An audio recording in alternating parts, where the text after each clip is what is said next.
Volvemos a saludar a todos los presentes. Estamos muy contentos de poder reunirnos en este lugar que nos acoge y donde estamos seguros que nuestra reunión, que tiene un doble propósito, orar a Jehová y aprender de su voluntad, nos ayudará muchísimo en nuestras necesidades físicas, emocionales y morales.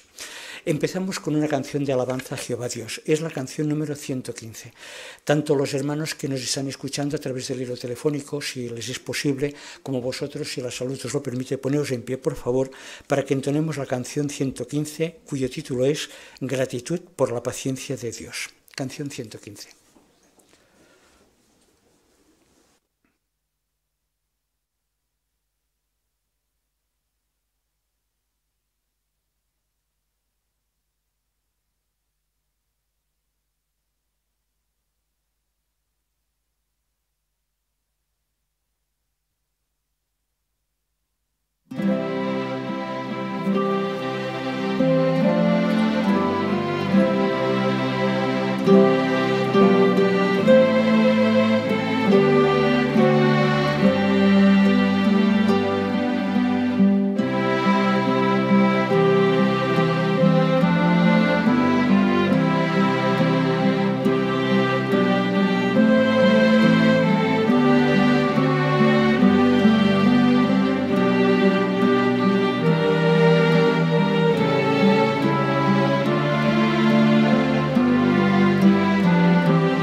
Nuestra oración la presentará para nosotros nuestro hermano Nahuel Ponsa.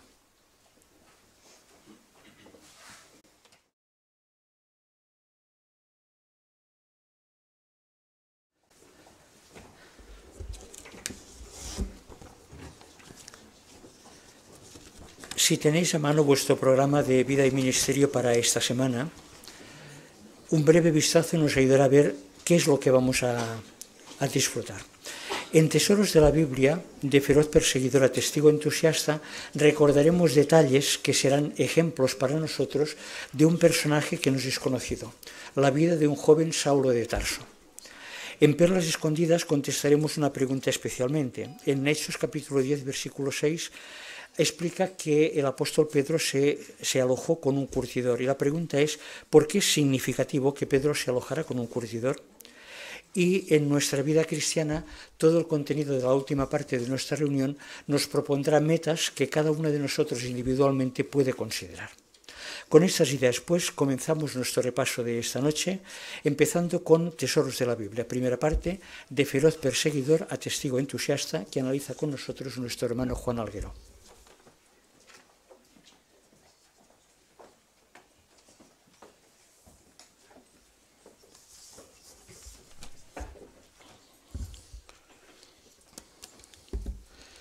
De feroz perseguidor a testigo entusiasta. El apóstol Lucas, en el libro de Hechos, nos explica de quién se trata. Si me acompañáis, leeremos Hechos, el capítulo 9, versículos 1 y 2. Hechos 9, 1 y 2, que dice así: Pero Saulo, respirando todavía amenaza y asesinato contra los discípulos del Señor, fue al sumo sacerdote y le pidió cartas para las sinagogas de Damasco, para que pudiera traer atados a Jerusalén a cualesquiera que hallara que pertenecieran al camino, tanto a varones como a mujeres. Bien, Saulo no viajaba solo, le acompañaban otros viajeros y se aproximaban a Damasco, pero con unas siniestras intenciones. Quieren sacar de sus casas a todos los discípulos de Jesús, humillarlos y llevárselos atados a Jerusalén para que los castigue el Sanedrín. Pues el mismo sumo sacerdote le prepara o autoriza a Saulo, mediante cartas, para arrestar a estos judíos que poco a poco se iban haciendo cristianos, aunque estuvieran lejos de, como era el caso de la ciudad de Damasco, que según vemos aquí en el esquema estaba a unos 220 kilómetros hacia el norte, hacia Siria. Saulo hace poco que observó complacido cómo sus correligionarios, cegados por este fanatismo, lapidaban al joven, al Esteban, un fiel discípulo de Jesús. Y más tarde, pues incluso lanzó un ataque contra todos los cristianos de Jerusalén. Pero no estaba contento con eso. No se conformaba. Ahora está decidido a erradicar de todo lugar a este grupo que tanto detesta. Era conocido como el Camino. Leamos ahora de Hechos también el capítulo 9, el 15 y el 16. Si me acompañáis, Hechos 9, 15, 16. Pero el Señor le dijo: ponte en camino, porque este hombre me es un vaso escogido para llevar mi nombre a las naciones, así como a reyes y a los hijos de Israel, porque le mostraré claramente cuántas cosas tendrá que sufrir por mi nombre. Bueno, vemos que nuevamente interviene Jesús y escoge a Ananías, un fiel discípulo que vivía en Damasco, pero le resultó extraña la misión a Ananías, ya que conocía la mala reputación de este personaje, Saulo, que estaba en contra de los cristianos. Pero Jesús no criticó a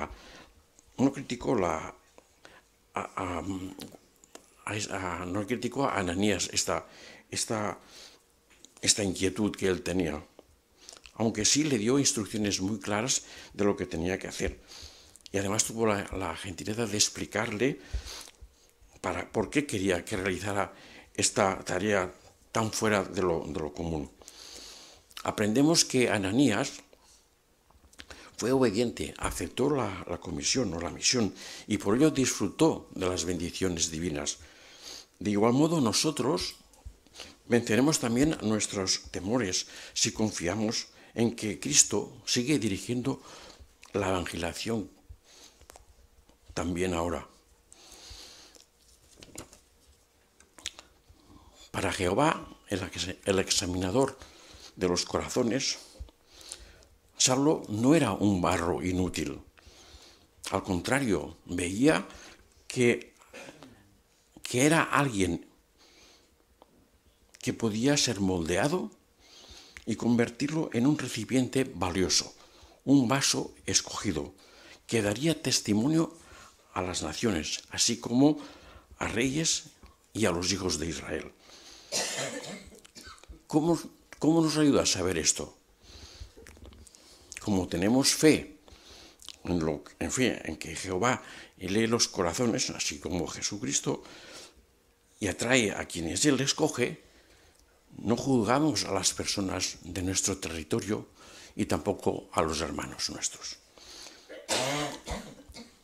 Veamos ahora el cambio de proceder de Saulo. Si me acompañáis, leeremos de Hechos, el capítulo 9, y los versículos 20 a 22. 20-22 dice así: E inmediatamente en las sinagogas se puso a predicar a Jesús, que este es el Hijo de Dios. Pero todos los que oían se quedaban pasmados y decían: ¿no es este el hombre que en Jerusalén asolaba a los que invocaban este nombre? Y que había venido acá con ese mismo propósito, para conducirlos atados a los sacerdotes principales. Pero Saulo siguió adquiriendo tanto más poder y confundía a los judíos que moraban en Damasco, al probar lógicamente que este es el Cristo.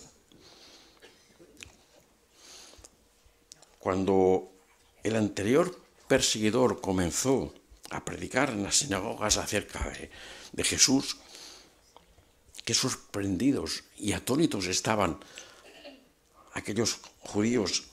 Estaban enojados, se sentían molestos de ver el cambio. Para explicarles por qué había modificado su postura, él tuvo que probar lógicamente que Jesús es el Cristo. Pero la lógica no es la llave maestra para todas las puertas, no abre todas las puertas. Por eso no logró abrir muchos de aquellos corazones que estaban arraigados, llenos de tradiciones, atrancados por el orgullo.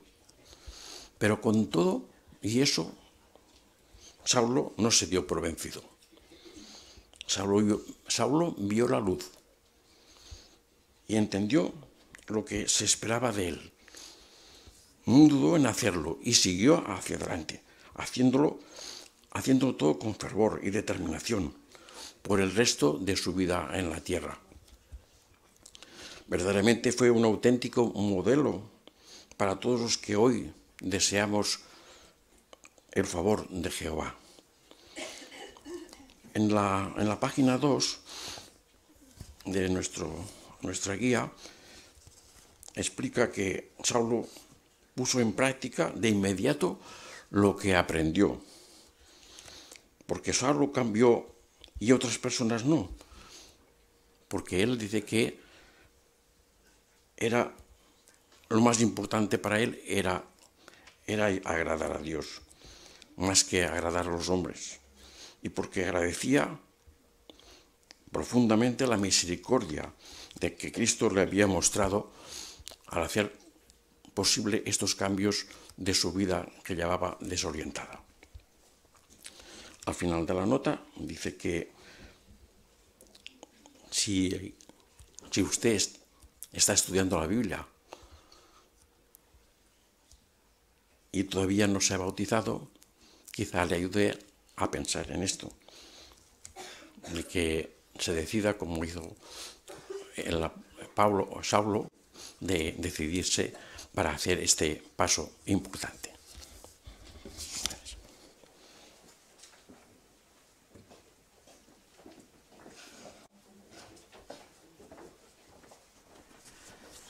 Muchas gracias, hermano Alguero, por tu repaso de la información. Como os habéis dado cuenta, en esta primera sección principal, Tesoros de la Biblia, hay una subsección, Busquemos perlas escondidas. El propósito, y volvemos a reinsistir, es que no leamos de manera superficial las Escrituras, sino que analicemos tratando de profundizar para obtener detalles escondidos. Tendremos oportunidad de compartir los que hemos entresacado en nuestro estudio con la dirección del hermano Jorge Álvarez.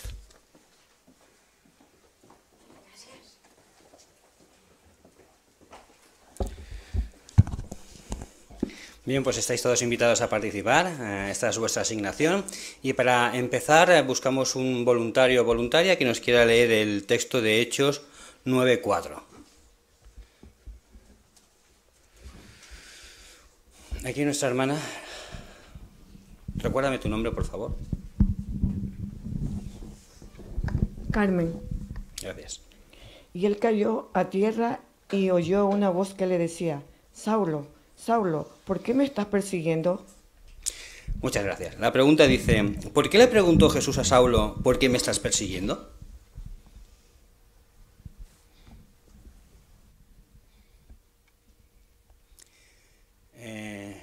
Nuestra hermana Blanca.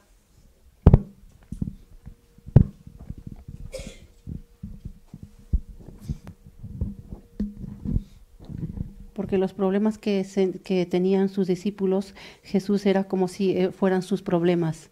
Por eso aquí Jesús no le dijo, no, Saulo, ¿por qué estás persiguiendo a mis discípulos? Sino más bien, ¿por qué me estás persiguiendo? Esto significa que cuando tengamos problemas, los siervos de Jehová o dificultad, cualquier problema, pues Jesús y Jehová también se interesan en todos nosotros. Muchas gracias. ¿Eso significa que quizás si estamos pasando una prueba, Jehová nos la quite? Nuestra hermana Gina.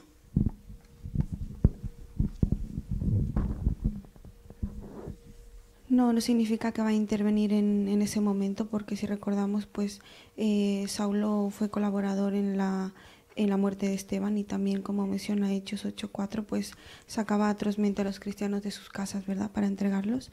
Y aunque no intervenga Jehová, sí que lo que hace es infundir poder y fuerza a todos los siervos para mantener esa lealtad. Muy bien, muchas gracias. Seguimos adelante y ahora buscamos un voluntario que nos quiera leer Hechos 16. Nuestra hermana Paloma, aquí delante.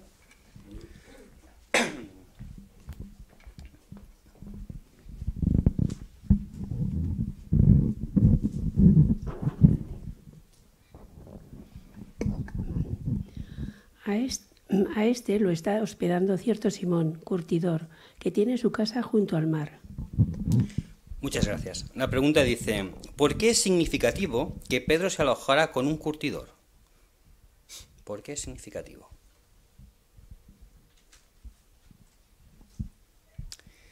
Nuestra hermana Antonia de Pérez.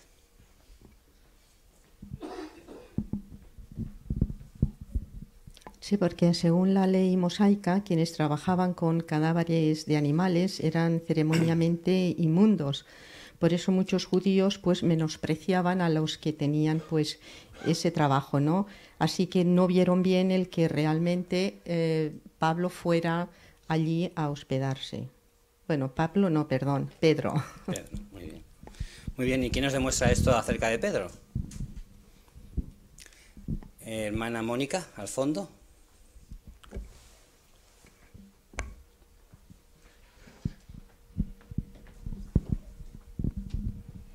Pues que Pedro tenía una mente abierta y eso lo preparó para su siguiente asignación, que era ir a una casa de un gentil, como veremos más adelante. Exacto, no tenía prejuicios, tenía una mente abierta y esto le facilitó la faena que tendría a continuación de predicar a los gentiles. Seguimos adelante y la siguiente pregunta dice, ¿qué le ha enseñado sobre Jehová la lectura bíblica de esta semana? Aquí nuestra hermana Selena, aquí delante, por favor.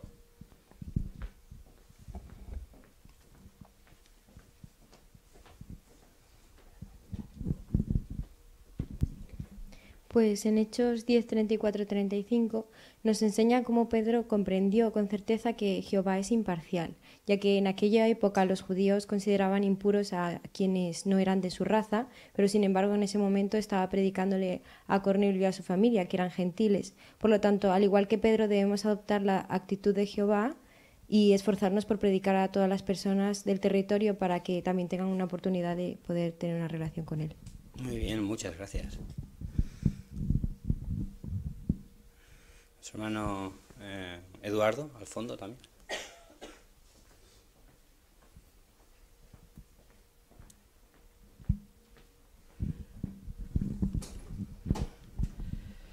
En el capítulo 10 también, versículos de 2 a 4, ahí se habla o se resalta la misericordia de Jehová, ¿no? Cornelio oró a Jehová, ¿verdad?, pidiéndole que pudiera tener la posibilidad de conocerlo, y él lo escuchó. Pero el texto dice que Jehová fue misericordioso con Cornelio porque él había sido misericordioso con otras personas, ¿no? Así esto nos enseña también que la misericordia es una cualidad que también debemos cultivar los cristianos. Muy bien, muchas gracias. Seguimos adelante. ¿Qué otras perlas espirituales ha encontrado en la lectura bíblica de esta semana? Nuestra hermana... Perdón, aquí nuestro hermano Dieguito. A ver qué nos cuenta.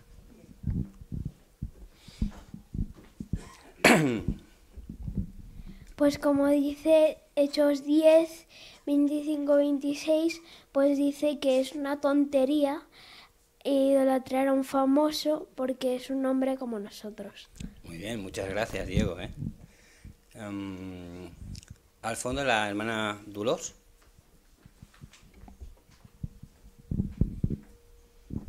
Sí, en Hechos 9, 26 y 27, Saulo intenta integrarse, ¿no?, en la congregación y se esforzó porque sus discípulos lo aceptaran, pero ellos tenían mucho miedo, ¿no? Pero ¿quién salió en su defensa? Pues fue Bernabé, ¿no? La Biblia no dice ni explica qué es lo que llevó a Bernabé a confiar en Saulo, pero tuvo la iniciativa y al salir en su defensa. ¿Y nosotros qué tenemos que hacer? Pues imitar a Bernabé, apoyar a los nuevos publicadores, trabajando con ellos, ayudándolos a progresar espiritualmente. Y seguro que sentiremos gozo y tendremos unas buenas relaciones que quizá puedan durar para toda la vida, ¿no? Como es lo que le ocurrió a Bernabé con Saulo, ¿no?, que le acompañó a muchos viajes y fue una amistad muy estrecha. Muchas gracias. Nuestro hermano Amadeo, aquí delante.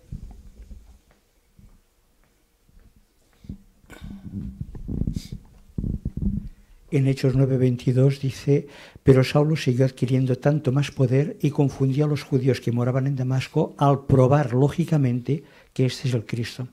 Llama la atención que Pablo no solamente habló, sino que probó con lógica. Y esto es un ejemplo excelente para cada uno de nosotros cuando participamos en el ministerio. No se trata de que repartamos publicaciones ni que digamos que la verdad es una cosa muy buena, cosa que es cierto, sino que tenemos que probar con lógica para las personas aquello que les explicamos para que lo acepten. Muy bien, pues muchas gracias por vuestros buenos comentarios.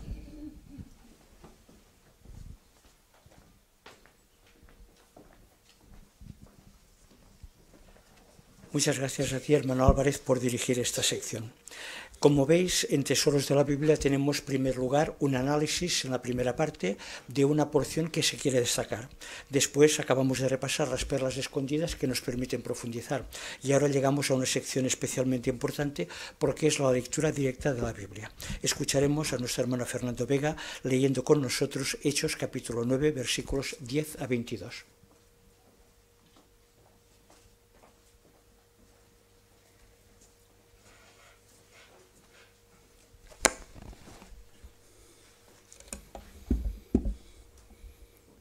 Había en Damasco cierto discípulo de nombre Ananías, y el Señor le dijo en una visión: Ananías.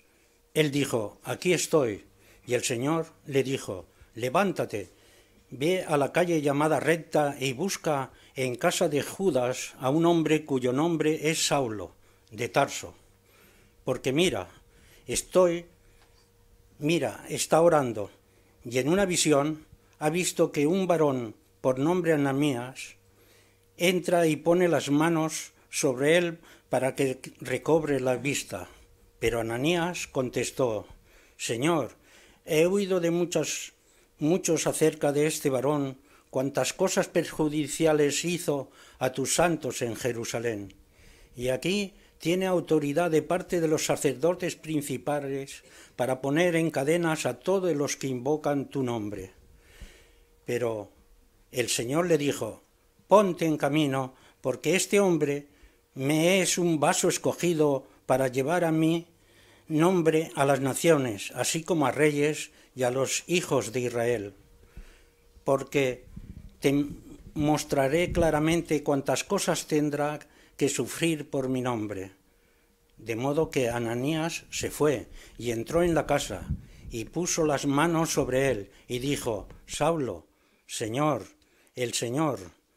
el Jesús que se te apareció en el camino por el cual venías, me ha enviado para que recobres la vista y seas lleno de Espíritu Santo. E inmediatamente cayó de sus ojos de él lo que se parecía a escamas y recobró la vista y se levantó y fue bautizado y tomó alimento y cobró fuerza. Estuvo por algunos días con los discípulos que había en Damasco, y inmediatamente en la sinagoga se puso a predicar a Jesús, que éste es el Hijo de Dios.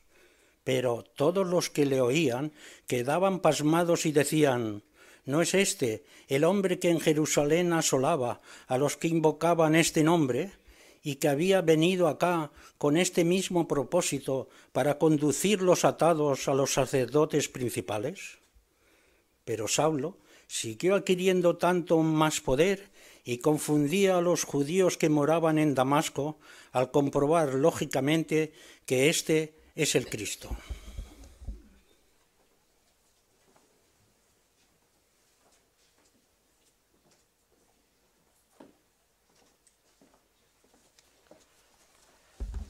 Muchas gracias, hermano Fernando. Siempre es un placer cuando escuchamos a los mayores de la congregación leer con sentimiento y convicción, como lo has hecho, esta porción de la Biblia. Le agradecemos mucho. El hermano estaba trabajando teniendo presente las sugerencias que da nuestro libro de entrenamiento en la oratoria, en concreto la sugerencia número 12, que encontráis en la página 121 del libro Benefíciese. Esta es ademanes y expresiones faciales. En la página 121, el primer recuadro explica qué podría incluirse dentro de esta cualidad para que estuviera bien. Dice, en primer lugar, mover las manos, los hombros o el cuerpo entero a fin de expresar ideas, estados de ánimo o actitudes. Pero también mover los ojos y la boca, así como inclinar la cabeza, para reforzar lo que se dice y transmitir sentimientos. Tú has hecho a lo largo de tu lectura varios intentos para expresar con ademanes. Podemos seguir trabajando no solamente con los ademanes de las manos, sino con el resto del cuerpo que pueden transmitir las emociones que contiene la lectura. Muchísimas gracias. Con esto terminamos la primera sección de nuestra reunión de esta noche. Concluimos, pues, Tesoros de la Biblia. Entramos en el segundo bloque de nuestra reunión, Seamos mejores maestros. La primera parte es un vídeo ilustrativo que nos dará algunas ideas prácticas sobre cómo presentar una primera conversación. Veámoslo con atención y después lo analizaremos juntos.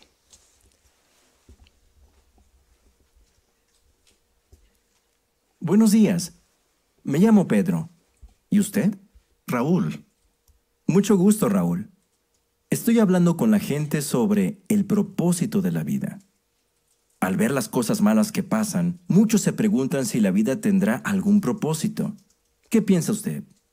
Esta vida es una prueba y hay que intentar vivir lo mejor posible hasta que vayamos al cielo. Gracias por su opinión. Mucha gente piensa lo mismo. Por lo que veo, es una persona religiosa, ¿verdad? Sí. Leo la Biblia todos los días. ¡Qué bien! ¿Ha pensado alguna vez en lo que dice la Biblia sobre el propósito de Dios para la humanidad? Podemos leerlo en Génesis 1, 27 y 28. Ahí dice: y Dios procedió a crear al hombre a su imagen. A la imagen de Dios lo creó. Macho y hembra los creó. Además, los bendijo Dios y les dijo Dios: sean fructíferos y háganse muchos, y llenen la tierra y sojúzguenla. Y tengan en sujeción los peces del mar y las criaturas voladoras de los cielos, y toda criatura viviente que se mueve sobre la tierra. Según el versículo 28, ¿con qué propósito creó Dios la tierra y a los seres humanos? Les dijo: llenen la tierra y sojúzguenla. Eso es. Dios quería que Adán y Eva extendieran su hogar, el jardín de Edén, por toda la tierra. Claro, hoy en día la tierra no es precisamente un paraíso. ¿Pero significa eso que fracasó el propósito de Dios? Me gustaría volver otro día para explicarle por qué sabemos que Dios cumplirá su propósito. ¿Está normalmente en casa los sábados a esta hora? Sí, casi siempre estoy aquí. Muy bien, pasaré la semana que viene a esta hora. Ha sido interesante, ¿verdad? Algunos detalles que podemos destacar. Por ejemplo, lo primero que llama nuestra atención es que ha habido un cambio en el estilo de las presentaciones de otras semanas, ¿verdad? ¿Habéis notado? Hermana Carmen de Tapia.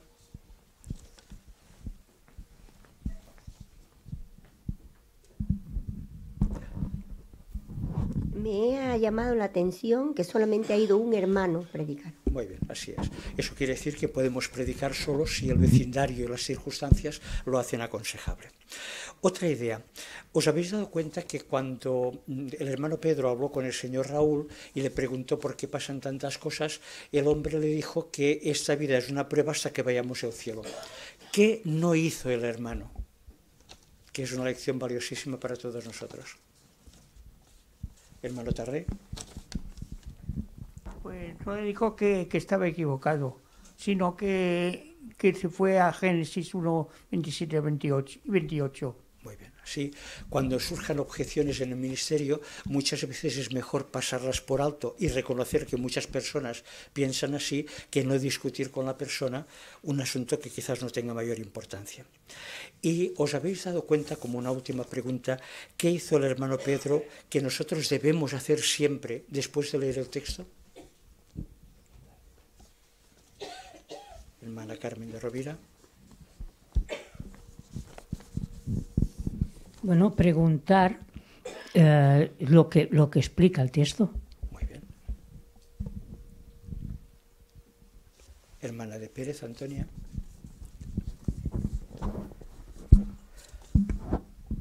Claro, el publicador, ¿no?, le dice que dónde van a vivir, ¿no? Le está señalando que, dice, él mismo llega a la conclusión, dice, pues a la tierra, aquí es donde pues se vivirá, ¿no? O sea, él mismo dice que vivirán en la tierra, o sea.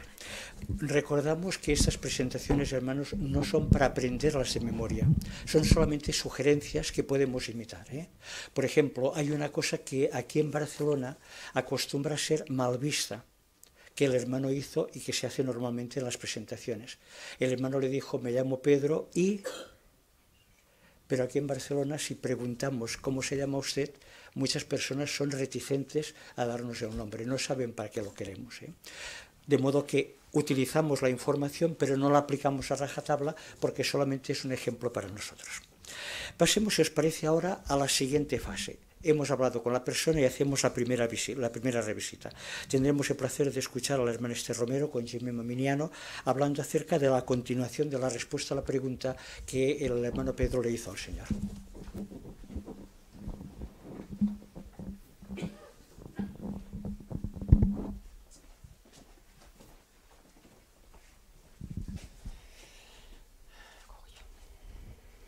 Hola Jemima, ¿qué tal tu semana?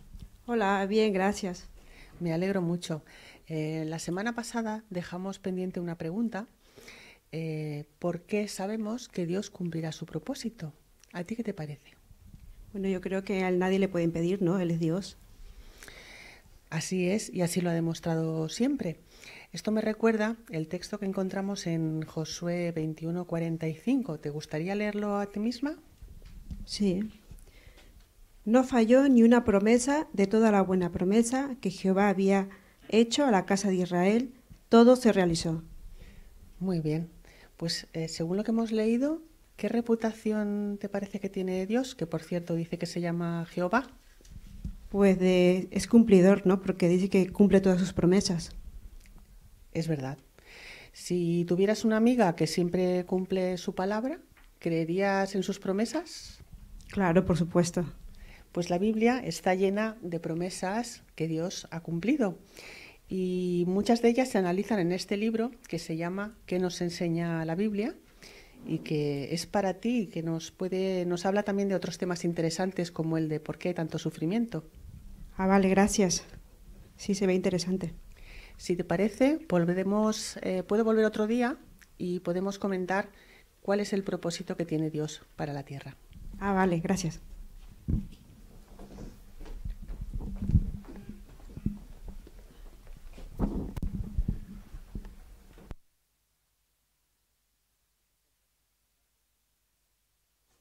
Hemos disfrutado siguiendo la presentación, hermana Esther, y si me permites destacar dos aspectos importantes. El trato afectuoso es una cualidad que siempre debemos tratar de aplicar cuando hablamos con las personas, de la misma manera que el hablar pausado. A veces, como tenemos poco tiempo, corremos demasiado y eso pone más nerviosa a la persona. El hablar pausado hace que la persona esté tranquila y nos permite enseñar bien. Mientras la hermana preparaba su asignación, también le he dado atención a una cualidad a la que está marcada con el número 21 en nuestro manual de oratoria: lectura de los textos bíblicos con el énfasis debido. En la página 150 explica lo que supone eso: hacer hincapié en las palabras y expresiones que apoyan su razonamiento, o dicho de otra manera, leer con sentimiento. ¿Cómo se puede hacer esto? Hay varias maneras. Por ejemplo, en la página 152 explica que se pueden hacer pausas, repetir la palabra, gestos, tono de la voz, y hay un apartado al final que dice: si no es usted quien lee el texto, ¿qué puede hacer en este caso? Lo mejor es aclarar el significado del texto señalando su aplicación y dirigir la atención a las palabras específicas que apoyan su razonamiento. Lo hiciste así y eso estuvo muy bien. A veces repetimos nosotros las palabras, a veces resaltamos lo que la persona repitió, pero en cualquier caso enfatizamos el texto. Muchas gracias. La última presentación ya nos lleva... Hemos progresado mucho, hemos hablado en el testimonio, hemos hecho la recita y estamos ahora en el curso bíblico. Hablaremos del folleto ¿Quiénes hacen la voluntad de Jehová hoy en día?, la lección 6. La hermana Susana Cepedano y su compañera Selena Jaramillo tratarán este punto. Pues bueno, Selena, ahora vamos a considerar la lección 6 del folleto. Como vamos considerando cada semana. Y este tema es de cómo nos beneficia relacionarnos con nuestros hermanos cristianos. Entonces, ¿quieres leer? Vale, sí. Dice: aun si tenemos que caminar por una espesa jungla o hacerle frente al mal tiempo, los testigos de Jehová no dejamos de asistir a nuestras reuniones. ¿Por qué ponemos tanto empeño en reunirnos con nuestros hermanos a pesar de las dificultades de la vida y el cansancio de un día de trabajo? Contribuye a nuestro bienestar. Hablando de la necesidad de asistir a las reuniones, el apóstol Pablo dijo: considerémonos unos a otros. Considerar quiere decir examinar con atención una cosa. En otras palabras, el apóstol nos anima a conocernos mutuamente, a preocuparnos por los demás. Cuando conocemos a otros miembros de la congregación, descubrimos que algunos han superado dificultades parecidas a las nuestras y que pueden ayudarnos a salir también adelante. Fomenta amistades duraderas. En las reuniones estamos rodeados no de simples conocidos, sino de amigos íntimos. Además, hay otras ocasiones en que nos juntamos para participar en las actividades recreativas sanas. ¿Qué influencia ejerce en nosotros esta convivencia? Nos enseña a valorarnos más, lo cual afianza el vínculo de amor que nos une. Y cuando nuestros compañeros se enfrentan a problemas, acudimos de inmediato en su ayuda porque hemos cimentado una amistad sólida. Al relacionarnos con todos en la congregación, demostramos que nos preocupamos los unos por los otros. Los animamos a elegir como amigos a personas que estén haciendo la voluntad de Dios. Encontrará ese tipo de amigos entre los testigos de Jehová. No permita que nada le impida reunirse con nosotros. Muy bien. La primera pregunta dice que ¿por qué nos conviene reunirnos con los hermanos de la congregación? Bueno, aquí dice que esto contribuye a nuestro bienestar. Y como dice el texto este de Hebreos 10:24, dice: considerémonos unos a otros, dice que esto nos anima a conocernos mutuamente, a preocuparnos por los demás. Y de hecho menciona que hasta podríamos descubrir que algunos también han pasado a lo mejor por dificultades que nosotros estemos padeciendo y podrían ayudarnos. Exactamente. ¿No? Entonces, esto haría que como dice el subtema, se fomentaran amistades duraderas, ¿no? Es cierto. Aquí dice que no estáis rodeados de simples conocidos, sino de amigos íntimos. Fíjate. Pues no, sí. Con lo que cuesta conseguir, ¿verdad? La verdad es que sí, actualmente un ¿verdad? montón. Entonces, también... Es verdad que también menciona que no os juntáis solo en las reuniones, Ajá. sino que participáis en actividades recreativas sanas. Exactamente, también nos juntamos, por ejemplo, vamos al campo. Anda. Sí, salimos al campo cuando hace buen tiempo, sí. Y entonces pues allí nos juntamos los niños con los mayores y todo el mundo pues contento y feliz. Los mayores tomamos el sol y la juventud y los niños pues juegan a la pelota o juegan a otros juegos. Sí. Y es una relación entre todos. Suena muy divertido. Y durante todo un día, o sea que da tiempo a hablar con unos y con otros. Suena muy bien, la verdad. Pues bien, entonces, ¿qué te parece? Pues la verdad Vamos es que... a mirar estos dos textos que nos pone aquí para ver precisamente lo del compañerismo, lo bueno que es. Vale. Vamos a Proverbios 17.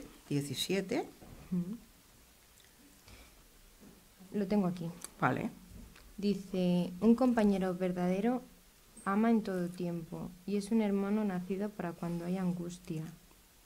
Muy bien. ¿Te figuras eso? La verdad es que... ¿Tener unas amistades así? Suena muy bien. ¿Verdad que sí? Sí. Pues no solo suenan, se consiguen, pero también tiene que poner uno de su parte. Claro. Y también tenemos el de 1 Corintios 12, 25 y 26. Vale. Si lo tienes, cuando lo tengas lo puedes leer. Vale. Dice, para que no hubiera división en el cuerpo, sino que sus miembros tuvieran el mismo cuidado los unos de los otros, y si un miembro sufre, todos los demás miembros sufren con él, o si un miembro es glorificado, todos los demás miembros se regocijan con él. ¿Te figuras? Si un miembro sufre, todos sufren con él. Sí. Y si uno tiene una alegría, que podría ser lo de ser glorificado, que no tiene una alegría, entonces los demás comparten esa alegría. Es verdad. O sea que si no es en el pueblo de Jehová, esto, ¿dónde lo encuentras? La verdad es que me doy cuenta de que no solamente os juntáis así como en un acto religioso, sino que va mucho más allá. Exactamente. Es una hermandad. Entonces, quizás después de que hemos considerado esto, te podría hacer la última pregunta ya del párrafo, que dice, ¿cuándo le gustaría conocer a nuestra congregación? A ver, piénsatelo. Pues la verdad es que después de haber visto todo eso me llama un poco más la atención. Ya. Y bueno, creo que vas este sábado, ¿verdad? Sí, vamos todos los sábados a las 12 del mediodía. Pues me gustaría ir contigo. ¿Sí? Sí. Si vamos juntas, sí. Bueno, sí, hombre, claro, y además así te podré ir presentando a tus futuros hermanos espirituales. Suena bien. Personas, como dice aquí, que se van a comportar de esta manera. Vale. Vale, pues bien. Ya lo dejamos aquí y te pasaré a buscar. Perfecto.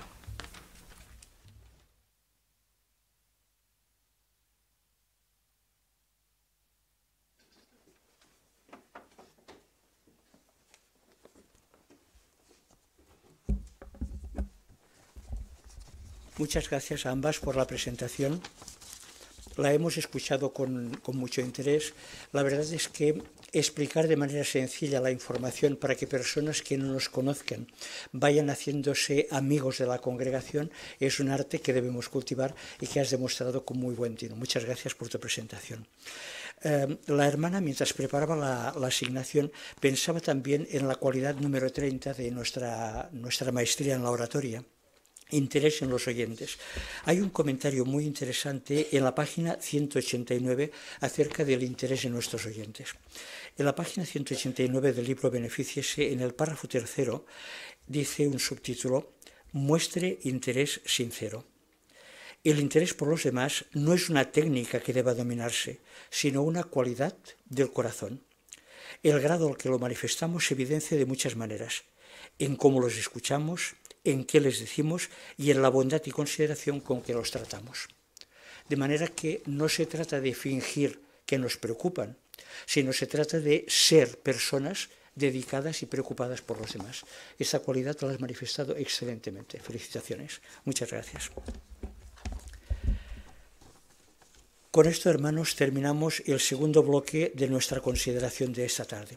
Hemos terminado antes con Tesoros de la Biblia, ahora con la sección Seamos Mejores Maestros, que nos entrena para que participemos más eficazmente en la predicación. Y entramos ahora en el tercer bloque de nuestra reunión. Antes de comenzar este tercer bloque, nuestra vida cristiana, poneos en pie, por favor, si os es posible, para cantar juntos la canción 58. Esta canción se titula Voy a buscar a los amigos de la paz y se basa en Lucas capítulo 10, versículo 6. Cantaremos juntos ahora la canción 58, Voy a buscar a los amigos de la paz.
Espinoza nos hablará acerca de los logros de la organización que están centrados también en necesidades de construcción.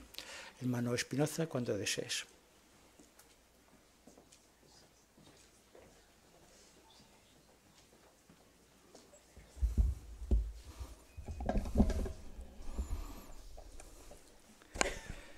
No hay duda de que la organización terrenal de Jehová avanza de una manera asombrosa.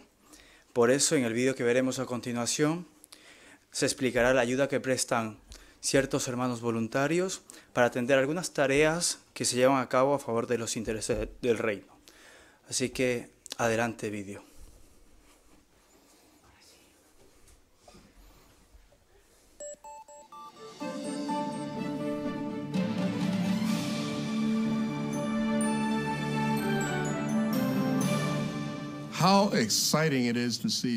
Qué emocionante es ver a millones de personas abrazar la adoración pura de Jehová. Esto cumple la profecía de Isaías 2:2, donde dice: en la parte final de los días, tiene que suceder que la montaña de la casa de Jehová llegará a estar firmemente establecida por encima de la cumbre de las montañas, y será alzada por encima de las colinas, y a ella tendrán que afluir todas las naciones. Personas de todo el mundo reconocen la superioridad de la adoración de Jehová y deciden rendir servicio sagrado a Jehová junto con nosotros. Para atender las necesidades espirituales de esta hermandad mundial, el cuerpo gobernante ha establecido sucursales en 89 países. Los miembros de la familia Betel sirven allí a tiempo completo y realizan muchas tareas importantes. Como la predicación sigue dando fruto y miles de personas se están uniendo a nosotros para alabar a Jehová, cada vez se necesitan más voluntarios para realizar las tareas que se llevan a cabo en Betel y en otras instalaciones como las oficinas de traducción. Sin embargo, ampliar las sucursales para alojar a más betelitas implica mucho tiempo y dinero. Entonces, ¿qué se está haciendo para satisfacer la necesidad de más voluntarios? Además de invitar a betelitas, el comité de personal del cuerpo gobernante invita a otros hermanos a servir como voluntarios externos de tiempo parcial.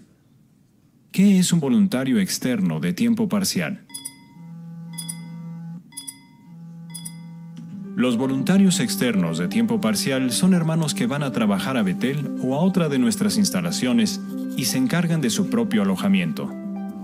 Muchos de ellos trabajan seglarmente para cubrir sus gastos, pero organizan sus actividades para ir a Betel y servir allí mediodía o más todas las semanas. Se encargan de diferentes tareas, por ejemplo, enseñar las instalaciones a los miles de personas que visitan Betel. Trabajan en el departamento de computación, en la cocina, en ingeniería, jardinería, traducción, limpieza y en muchos otros departamentos. En marzo de 2018, habían 9.500 voluntarios externos de tiempo parcial en todo el mundo. ¿Qué sacrificios han tenido que hacer estos hermanos tan trabajadores para colaborar con Betel? ¿Qué cambios han estado dispuestos a hacer en su vida para poder ofrecerse? Para poder venir a Betel tenía que levantarme a las 4 de la mañana y tomaba 3 autobuses. Aunque era un viaje largo, lo hacía con gusto. Nuestro desafío es económico. Ya teníamos una vida sencilla, pero tuvimos que simplificarla aún más para poder seguir viniendo a Betel. Aún tenemos desafíos, pero ni nos planteamos dejarlo. Le oramos a Jehová constantemente, confiamos en Él y seguimos adelante. Siempre hemos visto la mano de Jehová, tanto en cosas grandes como pequeñas. En 2017, cuando se inauguró la Central Mundial en Warwick, 161 voluntarios externos de tiempo parcial hicieron grandes sacrificios para dar la bienvenida a 302.401 visitantes. ¿Qué impulsa a hermanos de todo el mundo a hacer tantos sacrificios solo para servir en Betel a tiempo parcial? Salmo 110:3 dice: Tu pueblo, el de Jehová, se ofrecerá de buena gana en el día de tu fuerza militar, o, según la nota de la edición revisada en inglés, en el día en que tu ejército se movilice. Queremos felicitar a estos voluntarios por su buena disposición. Este ejército de voluntarios considera que es un privilegio trabajar en Betel. ¿Cómo se sienten al poder hacerlo aunque solo sea a tiempo parcial? ¿Qué bendiciones han recibido al participar en esta faceta del servicio? Trabajas con hermanos muy cariñosos y el ambiente que se crea es sencillamente increíble. Antes de venir a Betel era una persona muy tímida, pero el llegar a Betel y poder convivir con hermanos de diferentes lugares, culturas, edades, me ha ayudado a poder socializar más con ellos y sobre todo verlos como mi familia, porque ellos han sido muy amables conmigo. Una de las cosas que más me gustan es la adoración matutina y las perlas espirituales. Me encanta tomar notas. Tengo una libreta con puntos interesantes de casi todas las que he visto. Cuando era pequeño, no sabía mucho sobre Betel, pero para mis hijas, Betel se ha convertido en parte de su vida. Incluso mi esposa está pensando en ofrecerse como voluntaria. Cuando llegas a casa después de trabajar, estás estresado. Pero cuando llegas después de trabajar en Betel, te sientes renovado, te sientes feliz. Inmerecidamente puedo seguir como precursora en la congregación, y es que se ha dado una provisión de créditos de horas. Es genial ser precursor y a la vez servir en Betel. Esto hace que mi servicio a Jehová sea más variado. Creo que una de las bendiciones que más valoro y aprecio mucho es el poder formar parte del crecimiento espiritual de mi familia. Por ejemplo, tengo una hermana de 7 años. Ella pues notó el hecho que ahora vengo más días a Betel y esto causó una impresión muy fuerte en ella. En realidad creo que pues, el ser un ejemplo para ella es la mejor bendición que he tenido. Estos felices y sacrificados voluntarios están realizando una gran labor en todo el mundo. Bajo inspiración, el salmista profetizó que un ejército de voluntarios tendría un efecto refrescante en el pueblo de Dios. Salmo 110:3 dice que Jehová tiene un batallón de hombres y mujeres jóvenes, justamente como gotas de rocío. Esta vívida descripción seguro que hizo que los israelitas recordaran inmediatamente la humedad que descendía desde el monte Hermón, situado al norte, y que se posaba en forma de gotas de rocío sobre los fértiles pero áridos valles de la tierra prometida. Estas palabras describen muy bien el efecto refrescante que producen los miles de hermanos que deciden usar sus energías para ampliar su servicio a Jehová, como hacen los voluntarios externos de tiempo parcial. Ellos se ofrecen de buena gana, en beneficio de la hermandad mundial, y así alaban el nombre de Jehová. Of Jehovah's name.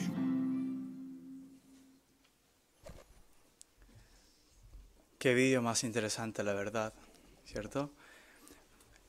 Pero me gustaría destacar una frase que dijo el hermano en el vídeo. Dice: cuando llegas a casa después de trabajar, estás estresado. Cuando llegas a casa después de trabajar en Betel, te sientes renovado, te sientes feliz. Y realmente se nos ha abierto una puerta de servicio, hermanos. ¿Por qué no plantearlo en oración? Tal vez alguno de nosotros podría servir. Son voluntarios temporales. O inclusive, ¿por qué no orar por los hermanos que están sirviendo en esta faceta de servicio sagrado? Todo lo que hagamos por nuestros hermanos o por Jehová será recompensado y además seremos felices al hacerlo.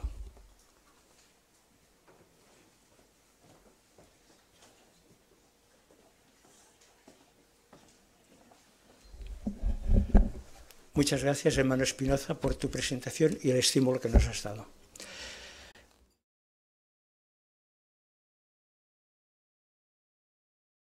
Después de esta presentación, nos complace mucho ver la presentación de un nuevo vídeo que está estrechamente relacionado con lo que hemos visto. Escuchamos al hermano Jordi Ponsa, que lo presenta para nosotros.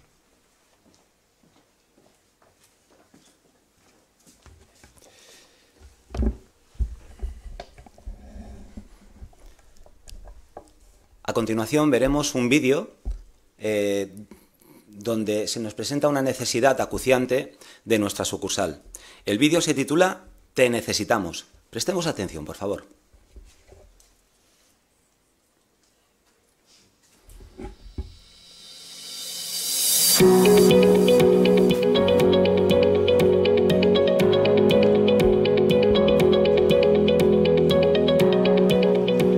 Hermanos, nos dirigimos a vosotros para pedir vuestra ayuda.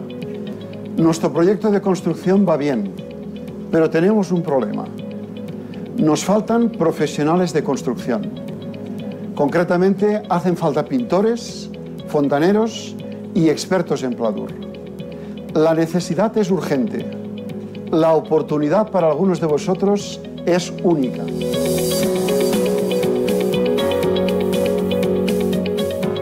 Tenemos muchísimo trabajo aquí en Betel. Toda la instalación de refrigeración y calefacción de Betel va a funcionar con agua. Tendremos una sala de calderas principal que va a aclimatar todo Betel, pero a su vez cada edificio también tendrá salas técnicas o mecánicas como las que tenemos aquí atrás. Si a todo esto añadimos que tenemos que montar una cocina industrial, servicios, vestuarios, duchas, aparatos sanitarios, pues nos vendría muy bien, la verdad, profesionales del gremio, fontaneros y calefactores también. Necesitamos profesionales de nuestro gremio porque, como podéis ver, queda muchísimo trabajo por hacer. En esta planta en especial quedan alrededor de unos 2.000 metros de pladur por terminar. Hacen falta las terminaciones, repasos, hay que hacer decoración en muchas de las habitaciones. Esto es solamente un edificio, quedan mucho más edificios por hacer, así que evidentemente necesitamos de vuestra ayuda. Hacen falta profesionales de acabados porque implica mucho más que solamente pintar. Cuando pladur termina hay que preparar la pared, hay que enmasillarla, hay que encintarla, hay que darle carga, hay que lijarla y la pared tiene que quedar completamente lisa para después poder fondearla y pintarla. Entonces, para ese trabajo necesitamos hermanos que sepan, que puedan hacerlo bien y que sean capaces de enseñar a otros para que también puedan aprender. Dejar la vida estable o con cierto confort que teníamos, ¿verdad? El error era a veces el pensar que quizás hay otros hermanos que tienen las circunstancias perfectas o idóneas que pueden hacer esos proyectos, ¿verdad? Hasta que vinimos aquí a Betel y comprobamos que todos los hermanos, absolutamente todos, han hecho muchísimos sacrificios, incluso mayores que los nuestros. Dejé un trabajo en el que llevaba casi 30 años, pero bueno, eso no era lo más importante, ¿no? Quizás lo que más te cuesta igual es dejar a la familia o los amigos. Te enfrentas a algo totalmente nuevo, no sabes muy bien lo que te vas a encontrar. Vienes a un lugar diferente, ¿no? Donde quizá el horario es más apretado. Y otro cambio que puede resultar difícil es dejar tu congregación, sobre todo cuando sirves en una congregación de necesidad, con pocos publicadores, como es nuestro caso, pues uno siente esa penita, ¿no?, de dejar a los hermanos. También la vivienda, porque cuando nos invitaron 3 meses no podíamos continuar con el alquiler, entonces lo dejamos todo, entregamos la vivienda y nos vinimos con lo que teníamos para acá para estos 3 meses.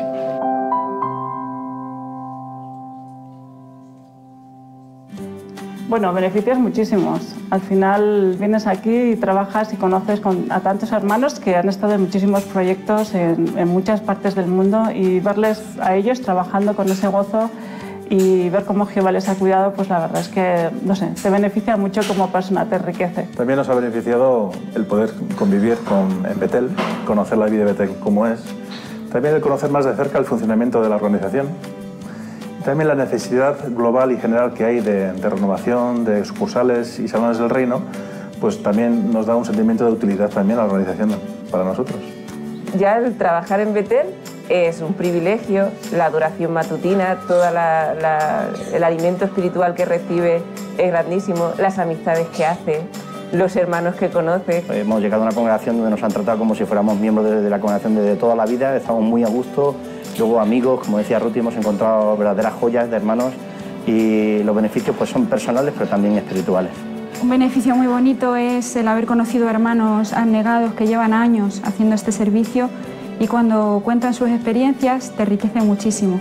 Aparte de que tu familia se hace más grande, ¿no?, esta familia espiritual que tenemos, también haces amistades que van a durar para siempre. La enseñanza que recibes, el programa espiritual por las mañanas, el estudio de la atalaya junto con toda la familia y los discursos especiales, pues te enriquece muchísimo, te hace ver la organización de una manera mucho más amplia, más global y entiendes mucho mejor pues, el motivo por el que te tienes que alimentar bien en sentido espiritual. Y y aquí el trabajar y convivir con hermanos pues es una gozada, ¿verdad? Lo malo de esto es que engancha, con lo cual, pues bueno, todos tenemos ese sentimiento y queremos manifestar ese sentimiento a los demás también. Es precioso, es muy agradable, es sano, los hermanos cooperan, es muy divertido, siempre se escuchan risas, hay muy buen ambiente. Para nosotros es como si hubiera pasado el Armagedón y estamos en el primer día del paraíso. Estamos haciendo lo que sabemos que vamos a hacer allí. Trabajamos para Jehová y trabajamos junto con nuestros hermanos. Y eso es un ambiente de trabajo impresionante porque estás alabando a Jehová con tu trabajo. Y luego ver también cómo Jehová bendice ese trabajo y sigue adelante, genera un ambiente que en realidad pues terminamos siendo lo que somos, una familia. Y eso lo expresa muy bien el Salmo 84:10, ¿no? Que dice que un día en tus patios es mejor que 1000 en otro lugar, y así es como nos sentimos. Esto es como trabajar en el paraíso, pero con dolores de espalda. Cuando te ofreces a Jehová, sabes que siempre, siempre Él te va a cuidar. Y lo hemos visto aquí, tantos hermanos que han hecho de esta vida su vida en realidad, ¿verdad? Y cómo Jehová les ha cuidado, pues decimos, pues si a ellos les ha cuidado, a nosotros también. La verdad que a veces inquietarse no alarga un codo tu vida, como dice la Biblia, ¿no? Sin embargo, hay que confiar en Jehová porque Jehová siempre nos ha cuidado, en nuestro caso personal, y siempre nos ha llenado el camino. Es normal inquietarse, pero cuando ha llegado antes de que llegue el problema, Jehová ya casi lo tiene solucionado, así que... Cuando sientes lo que es trabajar para Jehová o servir a Jehová en este proyecto, te sientes con la confianza de dejar lo que sea. Puedes dejar el trabajo que sea, la casa que tengas, nada será tan bonito como estar aquí trabajando para Jehová. Y después Jehová se encargará, se seguirá encargando de ayudarnos.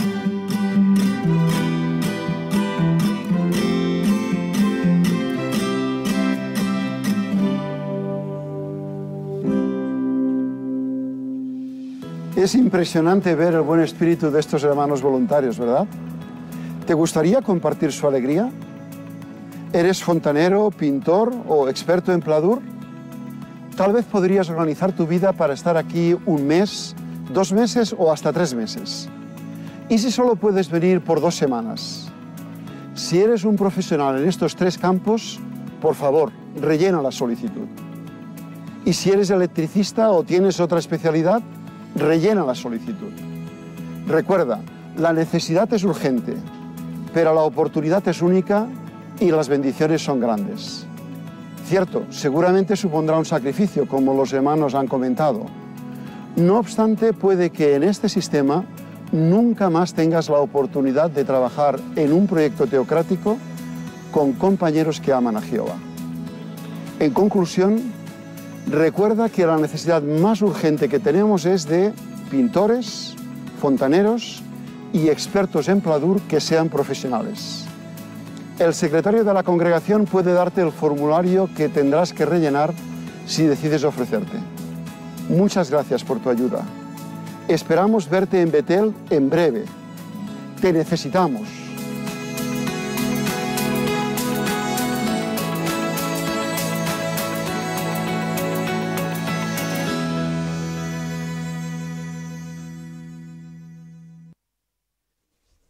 Bien, este vídeo nos ha presentado una necesidad urgente. ¿Podemos atenderla? Si eres un profesional de la construcción, es posible que esta invitación directa te haya hecho pensar por primera vez seriamente en la posibilidad de ofrecerte voluntario para participar en este proyecto. Incluso puede que sientas entusiasmo por esta idea, ¿verdad? Bueno, pues eso es lo que le ocurrió al rey David. Por favor, buscad conmigo en el primer libro de Crónicas, capítulo 22, versículo 7. Primero de Crónicas, 22, 7.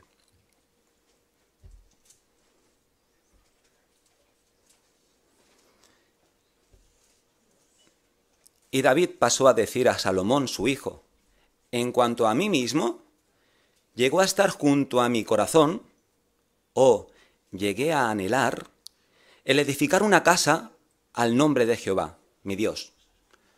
Como hemos leído, David deseaba con todo su corazón construir el templo, pero como todos sabemos, no pudo. Sin embargo, tú sí tienes esa oportunidad única. Ora a Jehová al respecto. Entregar la solicitud como voluntario temporal puede ser la puerta que te permita servir a Jehová y a su organización de muchas otras maneras.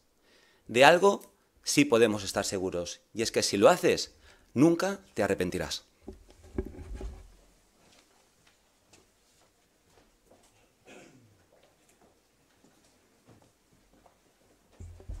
Muchas gracias, hermano Ponsa, por tu presentación tan animada. Muchas gracias. La última parte de nuestra sección Vida Cristiana es el estudio bíblico de congregación que dirige para nosotros el hermano Ricardo González.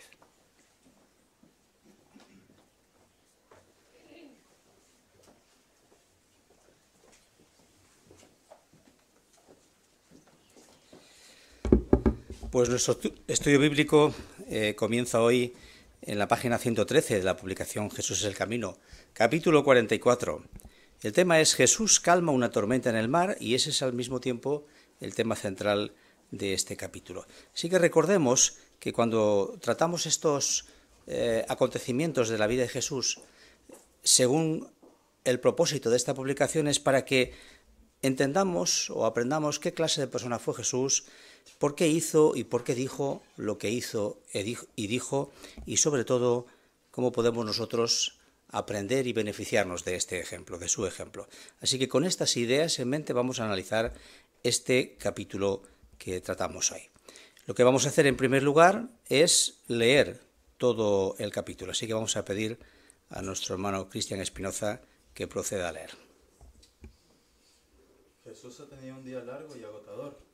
Al caer la noche, les dice a sus discípulos: crucemos a la otra orilla, refiriéndose al lado contrario de donde está la ciudad de Capernaum. En la costa este del mar de Galilea, a donde se dirigen, está la región de los Gerasenos, que es parte de la Decápolis. Las ciudades de la Decápolis son centros de cultura griega, aunque también viven allí muchos judíos. Cuando Jesús sale de Capernaum, la gente se da cuenta y otras barcas también empiezan a cruzar el mar. La otra orilla no queda lejos. El mar de Galilea es un profundo lago de agua dulce de 21 kilómetros de largo y unos 12 kilómetros de ancho. Es verdad que Jesús es perfecto, pero, como es natural, está cansado después del día que ha tenido. Así que cuando zarpan, se acuesta en la parte posterior de la barca, apoya la cabeza en una almohada y se queda dormido. Algunos apóstoles son buenos marineros, pero no les espera un viaje fácil. El mar de Galilea está rodeado de montañas y la temperatura del agua en la superficie suele elevarse. A veces, el aire frío procedente de las montañas baja con rapidez y entra en contacto con la cálida superficie del agua, lo que provoca fuertes y repentinas tormentas. Eso es lo que ocurre en esta ocasión. Las olas empiezan a golpear la barca y ésta empieza a llenarse de agua, de modo que está en peligro. Aún así, Jesús sigue durmiendo. Los hombres luchan con todas sus fuerzas por controlar la barca, como han hecho en otras ocasiones, pero esta vez la situación se les escapa de las manos. Entrando en pánico, se acercan a Jesús y le ruegan: «Señor, sálvanos, nos vamos a morir». Los discípulos tienen miedo de ahogarse. Cuando Jesús se despierta, les dice: «Hombres de poca fe, ¿por qué están tan asustados?». Entonces reprende al viento y le ordena al mar: «¡Silencio! ¡Cállate!». Enseguida los fuertes vientos se detienen y el mar se queda en calma. Tanto Marcos como Lucas registran este impresionante episodio. Primero destacan el milagro de Jesús y luego la falta de fe de los discípulos. Imaginen lo impactados que deben quedarse los discípulos. Acaban de ver a Jesús calmar una tormenta muy fuerte. En ese instante, un gran temor se apodera de ellos y empiezan a comentar: «¿Pero quién es este hombre? Hasta el viento y el mar le obedecen». Por fin, llegan al otro lado del lago sanos y salvos. Probablemente los otros barcos pudieron regresar a la costa oeste, de donde habían salido. Sin duda, nos tranquiliza mucho saber que el Hijo de Dios tiene el poder de controlar las fuerzas de la naturaleza. Cuando Él reine sobre la tierra, todo el mundo vivirá en seguridad, pues ya no habrá más catástrofes naturales. Muy bien, pues vamos a hacer 3 preguntas que resumen los puntos principales de este capítulo. ¿Qué causas naturales pudieron provocar la fuerte tormenta que se levantó en el mar de Galilea?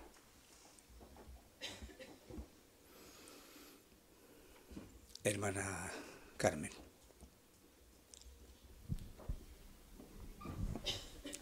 detrás de la columna. Sí, pues las mismas causas que han ocurrido aquí estos días de tantos lluvia y tanta cosa, porque el mar de Galilea estaba profundo y entre montañas.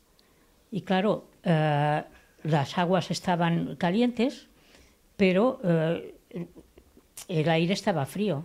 Al chocar, pues es una causa que todos hemos vivido. Muy bien. Hemos comentado esta idea. Después veremos por qué es importante. La segunda pregunta, ¿qué hacen los discípulos desesperados?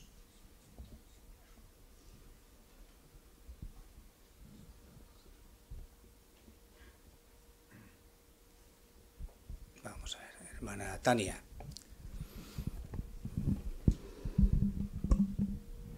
Se ve que los discípulos entran en pánico y se acercan a Jesús y le ruegan: Señor, sálvanos, nos vamos a morir. Es que tienen mucho miedo. Muy bien. Muy bien. Hermana Yemima.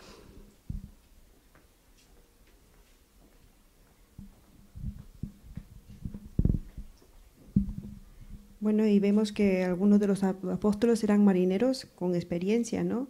Pero dice que ellos no podían controlar, ¿no? Luchan con su fuerza. Ellos primero lucharon contra su fuerza, con todas sus fuerzas por controlar la barca, pero cuando ya no vieron, pues enseguida pues se llenaron de pánico, ¿no? Ahí es donde van a Jesucristo. Muy bien. La tercera pregunta. ¿Por qué es tranquilizador saber lo que hizo Jesús?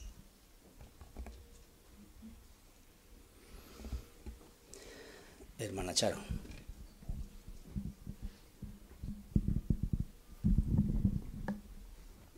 Pues porque sabemos que cuando Él reine en la tierra, pues habrá seguridad, porque no habrá ni catástrofes ni nada, porque Él tiene el poder y lo demostró para calmar todas las cosas naturales. Exacto. Muy bien.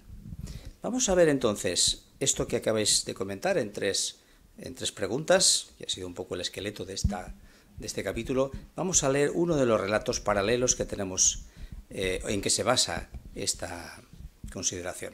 Así que vamos a buscar el de Mateo. Mateo capítulo 8, versículo 18 y 23 al 27. ¿Quién nos lee Mateo 8, 18? Hermana Carmen Carrillo.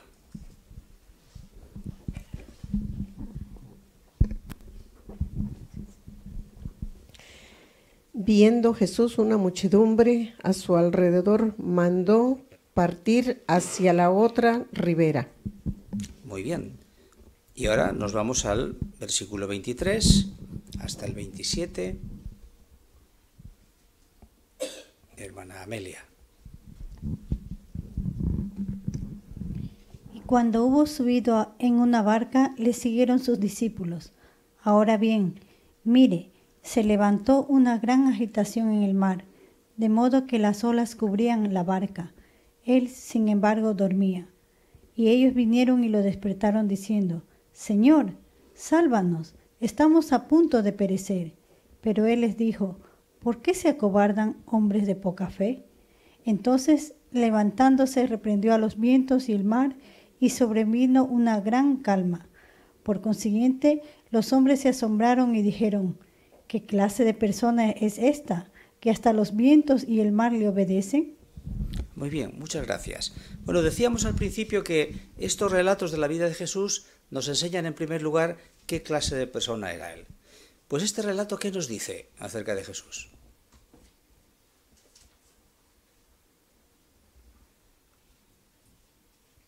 Hermano Eduardo.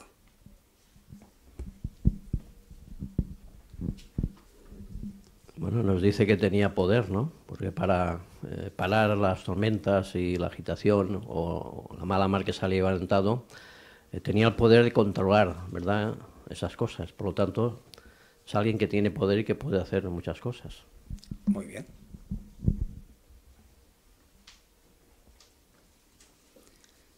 Hermano Juan.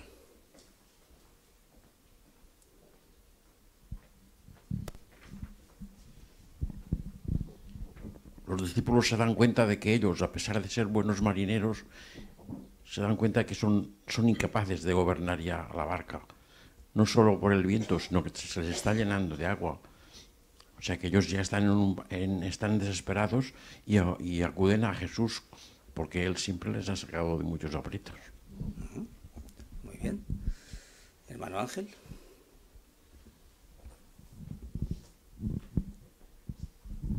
También podemos decir que dejó demostrado que Él era el Hijo de Dios, porque Él tenía el poder y ningún hombre lo igualaba.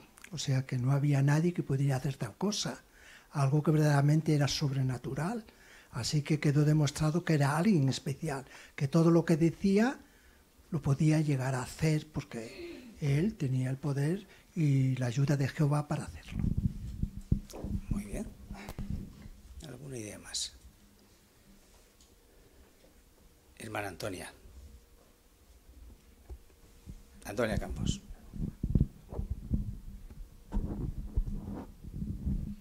Más a Jesús lo mismo ni le daba igual que hubiera esta tormenta, y no tenía miedo, pero en cambio vio a los apóstoles que estaba tan asustado y él durmiendo, pues claro, entonces fue cuando se despertó y paró a los vientos, y entonces cuando le dice, sabiendo que ibais conmigo, que iba a dejar que os ahogarais. Era imposible, ¿no? Pues entonces los tranquilizó.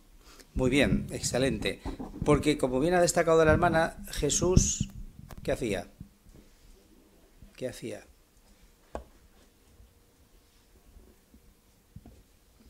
Hermana Teresa.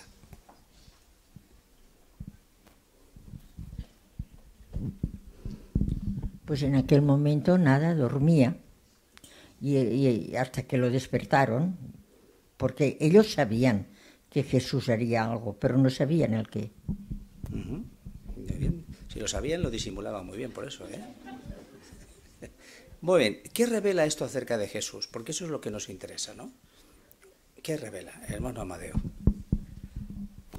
Visto que Él ha tenido el poder cuando vivió como un hombre en la tierra, aunque fuera un hombre perfecto, nos imaginamos qué capacidades tiene como Hijo Celestial de Dios y como Rey de toda la creación debajo de Jehová.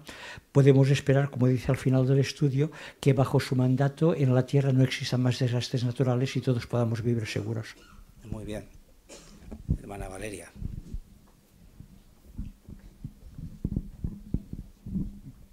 Yo he encontrado un punto que me pareció muy interesante buscando información sobre esto, y lo que revela es que Jesús delegaba en sus discípulos, ¿no? Porque estaban en medio del lago, era común en el clima que pudiesen haber tormentas incluso fuertes, sin embargo él se quedó dormido, ¿verdad? Estaba confiando en las aptitudes de sus discípulos, pensaba que a lo mejor ellos podían sobrellevar esa tormenta sin su ayuda, así que lo dejó en sus manos. Sin embargo, al final lo tuvieron que despertar, ¿no? Pero nosotros también podemos copiar, hacer lo mismo, delegar responsabilidades en los demás.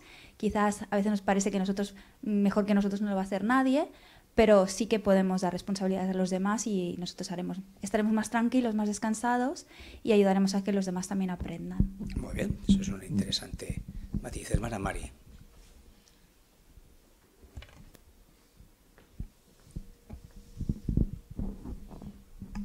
Sí, en relación a que Jesucristo puede controlar los fenómenos naturales, se me ocurre aplicarlo a cuando venga la gran tribulación.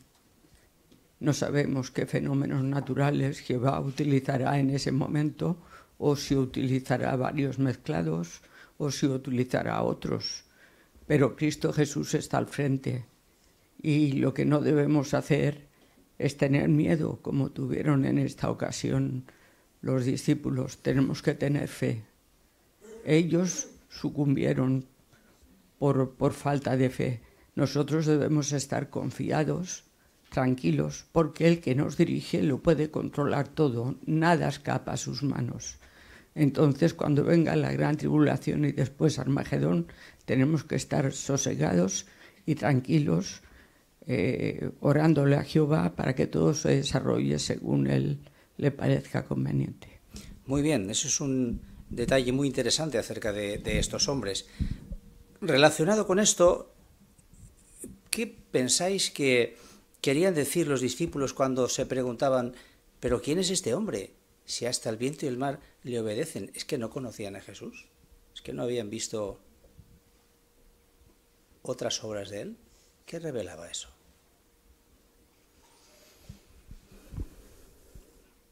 Hermana Antonia.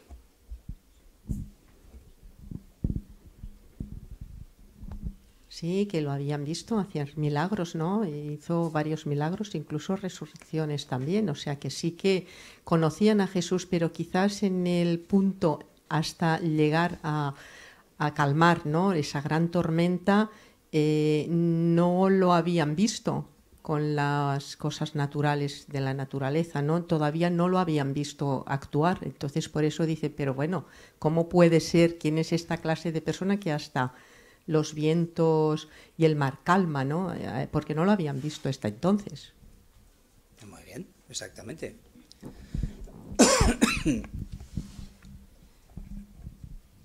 Hermano Amadeo.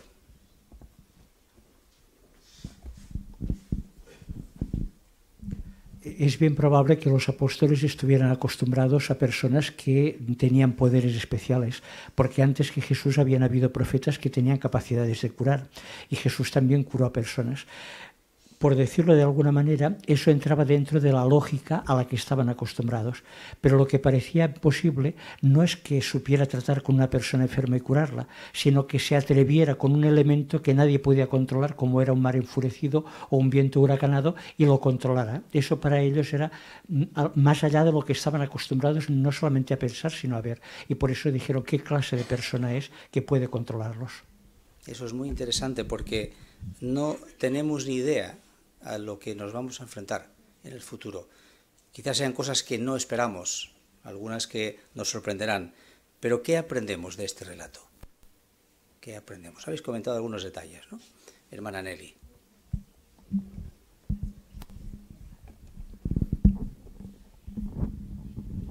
Bueno, yo quería comentarnos de Mateo 8:26, cuando Jesús le dice, pues, hombres de poca fe. Y eso es lo que tenemos que tener fe, ¿no?, cuando sucedan estas cosas para poder aguantar lo que venga, como se dice. Muy bien, exacto. Hermano Nelson.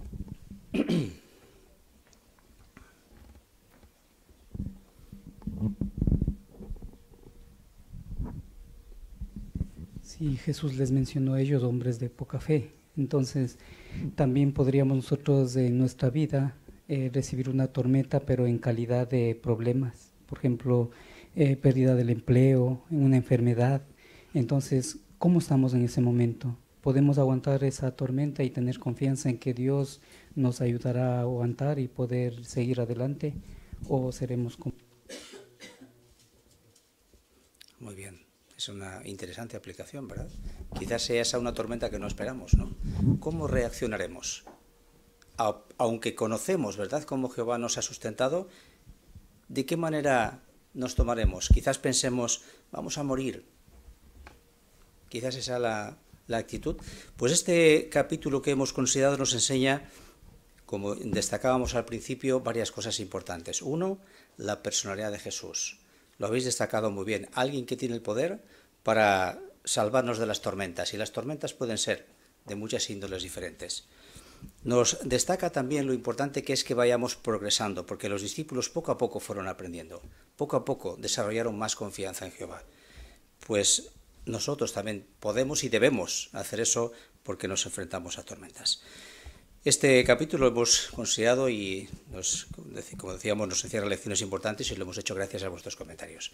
Así que agradecemos la participación y también la magnífica lectura que ha efectuado Cristian para nosotros. Muchas gracias.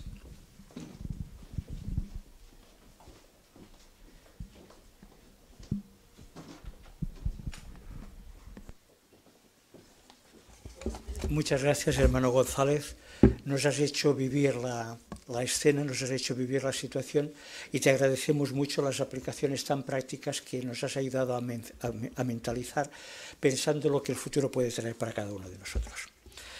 Hermanos, prácticamente hemos llegado al final de nuestra reunión. Repasemos, si os parece, algunos detalles que hemos aprendido. Si tenéis a la mano el programa de vida y ministerio, la primera parte de Tesoros de la Biblia, de feroz perseguidor a testigo entusiasta, nos ha hecho pensar en el cambio dramático que hizo Saulo de Tarso. Era un hombre que estaba convencido de ciertas cosas, al grado de matar, pero cuando entendió la verdad, cambió e inmediatamente se puso a hacer la voluntad de Jehová.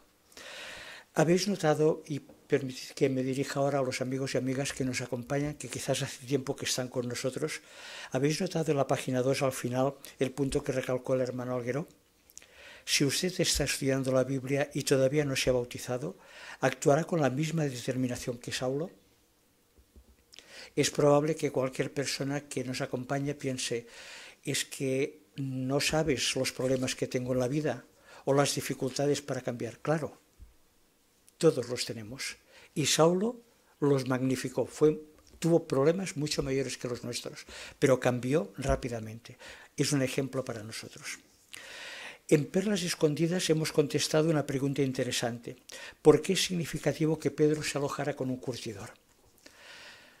Había varias razones. La primera era, como recordáis, que el trabajo de curtidor era un trabajo asqueroso, porque constaba de recoger animales, o sea, recoger las pieles de animales muertos y limpiarlas y decaparlas, lo cual se tenía que hacer con cal viva. Olía horrorosamente. Si alguno de vosotros alguna vez ha pasado cerca de una tenería, recordará probablemente el olor espantoso de la carne animal que se tiene que eliminar. Así que en este sentido la gente los despreciaba porque era un trabajo asqueroso. Pero es que por otra parte, al trabajar con cuerpos muertos, desde el punto de vista religioso eran inmundos ceremonialmente. Así que la sociedad los veía mal y la religión los consideraba mal. Por eso hubiera sido lógico que Pedro hubiera buscado otro alojamiento. Pero se ha recalcado que él no se dejó vencer por el prejuicio. ¿Podemos imitarlo? Es una cualidad que hemos de aplicar. Y en la parte final de nuestra reunión, los dos vídeos hablan del mismo punto. ¿Podemos pensar en ayudar de alguna manera, en colaborar de alguna manera con las necesidades de trabajo que tiene en este momento la organización de Dios? Es una idea que dejamos en mente. ¿Qué veremos la próxima semana? Hay algunos detalles que merece la pena recalcar. Si tenéis la página 3 a la vista, veréis que una de las cosas que nos ayudarán a pensar es Bernabé y Pablo hacen discípulos en lugares lejanos. Allí aprenderemos cómo hicieron grandes esfuerzos viajando grandes distancias para llegar a personas y conseguir que fueran nuevos discípulos y ayudarles. A lo largo de la asignación en nuestra vida cristiana hablaremos de cómo podemos ayudar a aquellos que tienen la actitud correcta para que lleguen a ser discípulos. Así que no solamente se trata de dirigir estudios, sino también ayudarles para que hagan los cambios necesarios. Y veremos también la respuesta a una pregunta significativa. ¿Qué aprendemos de lo que le pasó a Herodes? Una lección penosísima que nos ayudará el caso dramático que Herodes sufrió por no aplicar correctamente lo que debía hacer. Con esto, hermanos, terminamos nuestra reunión.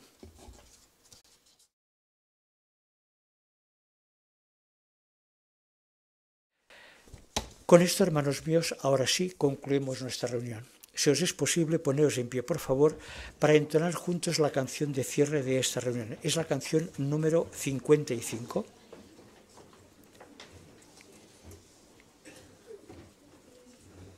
Canción número 59, disculpadme otra vez el error. Canción número 59, cuyo título es Ven a alabar a Jehová, según se expresa en Salmo 146.2. Canción número 59.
después de una canción tan consoladora y entusiasmadora, será un placer escuchar la oración que en nuestro nombre presentará el hermano Alex González.